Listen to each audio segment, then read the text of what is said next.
ઘણા વર્ષો પહેલાની વાત છે. ગંગા નદી પાસે ઢોલકપુર નામે એક મોટું જંગલ હતું. તે જંગલમાં ઘણા પ્રાણીઓ અને પંખીઓ હસી ખુશીથી રહેતા હતા. બધા પ્રાણી અને પંખીઓ તરસ લાગે ત્યારે તેઓ પાણી પીવા માટે નદી પર આવતા.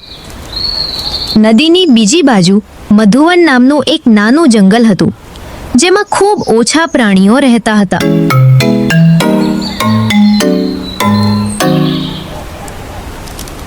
એક દિવસ મોટા જંગલમાંથી એક નાનું ડુક્કર ગંગા નદી પર પાણી પીવા આવ્યું. તે જ સમયે નદીની બીજી બાજુ મધુવન જંગલમાંથી એક મગર નદી કિનારે આવ્યો. તેનું નામ સિકંદર મગર હતું. ત્યારે સિકંદર મગરે ત્યાં ઊભેલા ડુક્કરને જોયું અને તેને વિચાર્યું, અરે વાહ, આજે આ ડુક્કર મારું ભોજન બની શકે છે. એમાંય મારા જંગલમાં શિકાર કરવા લાયક કોઈ પ્રાણી બચ્યું નથી, તો હું નદી પારના મોટા જંગલમાં શિકાર કરવા કેમ ન જાઉં? તે જંગલ ખૂબ મોટું છે અને એ જંગલનો મહારાજ સિંહેશ પણ મૂર્ખ અને શાકાહારી છે. અને મને ખબર નથી પડતી કે આવા સિંહો કેમ મરતા નથી, કેવી રીતે જીવી જાય છે. ડુક્કરને જોઈને સિકંદર મગર શિકાર કરવાનું વિચારે છે અને શિકાર કરવાની લાલચે નદીની બીજી બાજુ જાય છે. મગરને નજીક આવતો જોઈને ડુક્કર ભાગવા લાગે છે, પરંતુ મગર તેને બોલાવે છે. અરે ડુક્કર, તું મને જોઈને ક્યાં દોડી રહ્યો છે? શાંતિથી થોડું પાણી પી લે ભાઈ.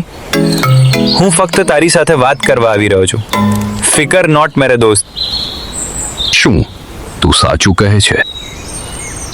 હા, મારે તારા જંગલના સિંહ વિશે કંઈક જાણવાની જરૂર છે. મેં સાંભળ્યું છે કે તે તારી ખૂબ ચિંતા કરે છે. ડુક્કર સમજી ગયો કે સિકંદર મગર તેના શબ્દોથી તેને ફસાવવાનો પ્રયાસ કરી રહ્યો છે. તેથી ડુક્કર તેની વાતનો કોઈ જવાબ આપતો નથી અને તરત જ ભાગવા લાગે છે.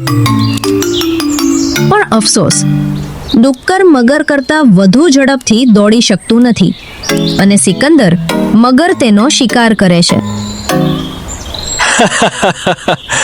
અહીંના પ્રાણીઓ તો સરળતાથી શિકાર થઈ જાય છે, તો હું આ જંગલમાં કેમ ના રહું અને સરળતાથી શિકાર કેમ ના કરું?